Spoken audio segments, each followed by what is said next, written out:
বন্ধুরা, আজ আবার একটা নতুন রেসিপি নিয়ে আপনাদের সামনে হাজির হলাম, যেটা একান্তভাবে আমার মায়ের তৈরি। আমার মা আজ 5 বছর হলো মারা গেছেন, কিন্তু মায়ের তৈরি এই ধোকার রেসিপিটা আমি কেন, অনেকেই কোনোদিন ভুলতে পারবে না। এটা একেবারেই ভিন্ন একটা পদ্ধতিতে তৈরি। তাই বন্ধুরা, আমি চাই এটা আপনাদের সাথে শেয়ার করে নিতে। আশা করি আপনাদের এটা ভীষণ ভালো লাগবে এবং আপনারা বাড়িতে এটাকে তৈরি করে নেবেন। পুরো ভিডিওটা দেখার জন্য আপনাদের কাছে অনুরোধ রইল। এই রেসিপিটা বানানোর জন্য আমি 250 গ্রাম মটর ডাল নিয়েছি এবং সারা রাত ভিজিয়ে রেখেছি।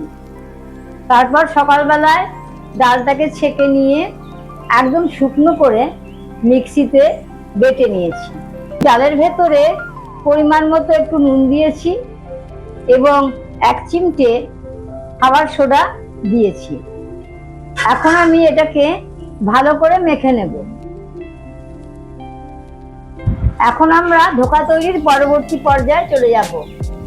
এখানে আমি সামান্য পরিমাণে ময়দা নিয়েছি, ধোকাটাকে কোটিং করার জন্য লাগবে। দেখুন, ঠিক এইভাবে করে নিতে হবে।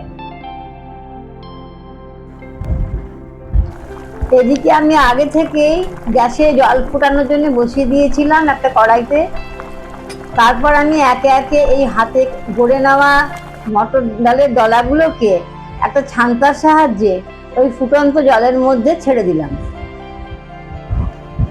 এইভাবে একে একে সমস্ত দলাগুলোকেই ফুটন্ত জলের মধ্যে ছেড়ে দিতে হবে এবং 10 মিনিট পর্যন্ত একে ফুটতে দিতে হবে, যতক্ষণ পর্যন্ত না শক্ত হয়। এবং বন্ধুরা, এখানে একটা কথা মনে রাখতে হবে যে এখানে ঢাকনা দেওয়া চলবে না। ঢাকনা যদি দেওয়া হয় তাহলে কিন্তু দলাগুলো ঘেটে যেতে পারে, এই জন্য কখনোই ঢাকনা দেবেন না। এখন এই দলাগুলো শক্ত হয়ে গেছে এবং এগুলো আমি একটা থালার মধ্যে তুলে নিয়ে ঠান্ডা করতে দেব। দলাগুলো ঠান্ডা হয়ে গেছে, এখন আমি এগুলোকে নিজের পছন্দ মতো শেপে কেটে নেব।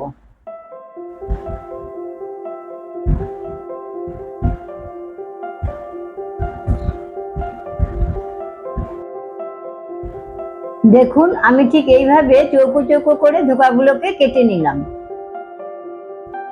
এখন আমি কড়াইতে তেল গরম করতে দিয়ে দিয়েছি এবং বড়াগুলোকে ওই তেলের মধ্যে একে একে ভেজে নেব।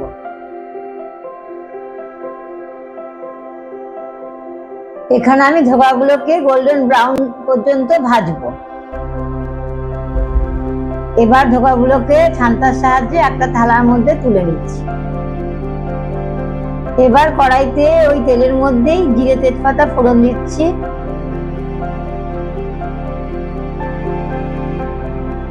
এবার আগে থেকে কেটে রাখা আলুগুলো দিয়ে দেব।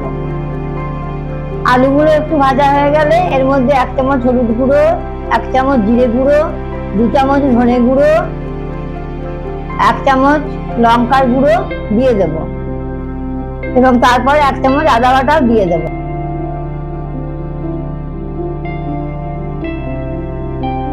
এবার স্বাদ মতো নুন এবং চিনি দিয়ে দেব। মশলাটাকে ভালো করে কিছুক্ষণ কষিয়ে তারপর জল ঢেলে দেব। এবার ঝোলটাকে ভালো করে ফুটতে দেব। কিছুক্ষণ ফোটার পরে ওই ভেজে রাখা বড়াগুলোকে এর ভেতরে দিয়ে দেব। এরপর 3 থেকে 4 মিনিট ফুটতে দেব, তারপর ঢেকে দেব। এর মধ্যে 2টো কাঁচা লঙ্কা চিড়ে দিয়ে দিলাম। আমরা ধোকা রান্না শেষ পর্যায়ে পৌঁছে গেছি। এবার আমি ঢাকা খুলে ছোট চামচের 1 চামচ গরম মশলা গুঁড়ো এবং 2 চামচ গাওয়া ঘি ছড়িয়ে দেব।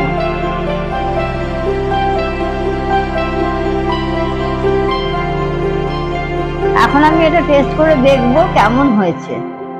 দেখুন বন্ধুরা, বড়াগুলো যেমন সুস্বাদু তেমন নরম তুলতুলে হয়েছে, মুখে দিলেই গলে যায়। ভেতরটা কত লোভনীয়। আপনারা অবশ্যই বাড়িতে এই রেসিপিটা বানাবেন এবং আমাকে কিন্তু জানাতে ভুলবেন না রেসিপিটা কেমন হয়েছে। এখানে আপনাদেরকে একটা ছোট্ট টিপস দিয়ে রাখি, সেটা হলো যে ডালটা কখনোই মিহি করে বাটবেন না। একটু সামান্য দানা থাকবে, না হলে কিন্তু ওটা শক্ত হয়ে যাবে। আর যদি একটু দানা দানা থাকে তাহলে এটা সুন্দর নরম হবে এবং তুলতুলে হবে। তো বন্ধুরা, বিদায় নিচ্ছি। আমি আবার হাজির হব আর একটা সুস্বাদু রেসিপি নিয়ে।